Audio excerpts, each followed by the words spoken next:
रसिक श्रोते हो नमस्कार. एक अनाम लेखक लिहितो, इतिहास हा नेहमी विजेत्यांच्या कागदावर लिहिला जातो आणि हरलेल्या कणखर योद्ध्यांच्या रक्तानं तो घडवला जातो. या शब्दात इतिहासाचं सार सामावलंय, जिथे प्रत्येक कागदावर जखम आणि प्रत्येक कोपऱ्यात रक्त आहे.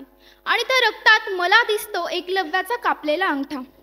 एकलव्याचा कापलेला अंगठा हा फक्त एक मिथक नाही, तर तो आजची एक नवी ओळख आहे.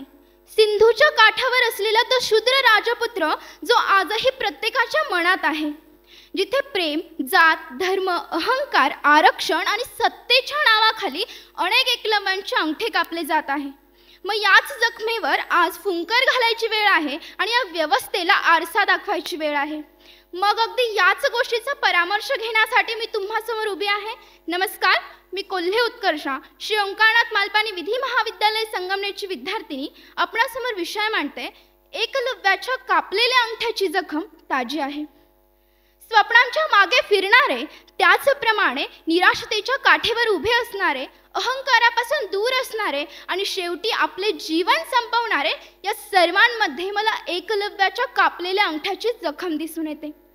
एवढंच नाही तर दुसऱ्या महायुद्धानंतर जपान हा पुन्हा उभा राहिला, पुढारलेला जपान बनला, परंतु पुनरुत्थानामध्ये प्रत्येक जपानी नागरिक हा एकलव्यच होता, हे तुम्हा मला अमान्य करून चालणार नाही. प्रस्तुत विषयाचा अभ्यास करत असताना जखम म्हणजे काय आणि एकलव्याच्या कापलेल्या अंगठ्याची जखम ही अजून ताजी का आहे, हे लक्षात घेणं मला अत्यंत महत्त्वाचं वाटतं. जखम म्हणजे शारीरिक, मानसिक आणि भावनिक वेदना. त्याचप्रमाणे महाभारतातील जे एकलव्य होता, त्याच्या अंगठ्याची मागणी म्हणजे त्याच्या स्वप्नांना कापण्याचा प्रयत्न होता. अर्थात जखम ही एकलव्यापुरती मर्यादित नाही, तर ती या व्यवस्थेचा एक प्रश्न आहे, जो आजतागायत आपण सोडवला नाही. आणि म्हणूनच आजही गुरुकुलाच्या बाहेर एकलव्याचे स्वप्न उभे आहे. शाळांमध्ये, कॉलेजांमध्ये, विविध स्पर्धात्मक जीवनात जातीवाद, महिलांमध्ये भेदभाव आणि तृतीय पंथांचं जीवन जगण्यात, या सर्वांमध्ये एकलव्यांच्या अंगठ्या कापले जातात. आणि तरी सुद्धा अगदी संतपणाचं ढोंगी अवसान आणून हे अंगठे मागणाऱ्या द्रोणाचार्यांना मात्र कोणी एका शब्दाने हे बोलत नाही, कारण आपल्या व्यवस्थेनं त्यांचं स्थान इतकं मोठं करून ठेवलंय की त्यांच्यावर बोट उचलण्याचा अधिकारच आपल्याला नाही आहे. आणि जर आपण बोट उचललंच तर पुन्हा आपलाच अंगठा कापून घेतला जाईल, यात मला कोणतीही शंका वाटत नाही. आज माझ्या अनेक प्रतिस्पर्धी मित्रमैत्रिणींनी जखम ताजी आहे हे सांगितलं आणि सांगतील देखील, परंतु ही जखम एकलव्याला माहीत आहे का ती ताजी आहे? कारण या समाजात असे अनेक एकलव्य आहे की त्यांना माहीतच नाही आपली जखम ताजी आहे, इतकी त्यांची विटंबना होती. अर्थात इथला कामगार वर्ग. आणि ज्यांना आपल्या जखमेची जाणीव आहे त्यांनी कर्तृत्वानं आपला अंगठा पुन्हा मिळवलाय.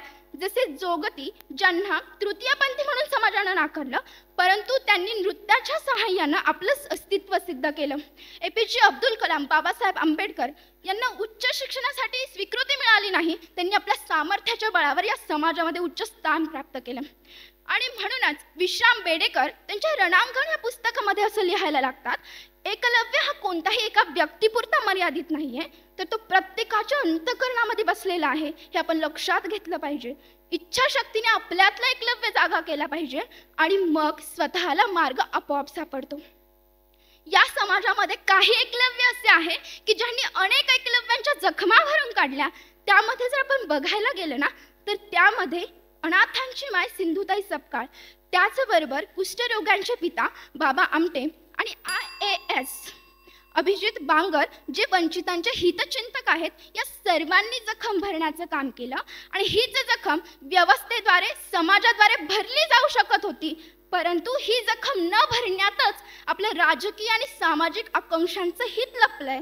कारण जर लोकांना धर्माचा अर्थ कळाला ना, तर राजकारण कोण करेल? आणि सर्वात महत्त्वाचं म्हणजे कोणत्याही एका घटकाचं शोषण करणं हा राजकारणाचं सर्वात महत्त्वाची भूमिका असते.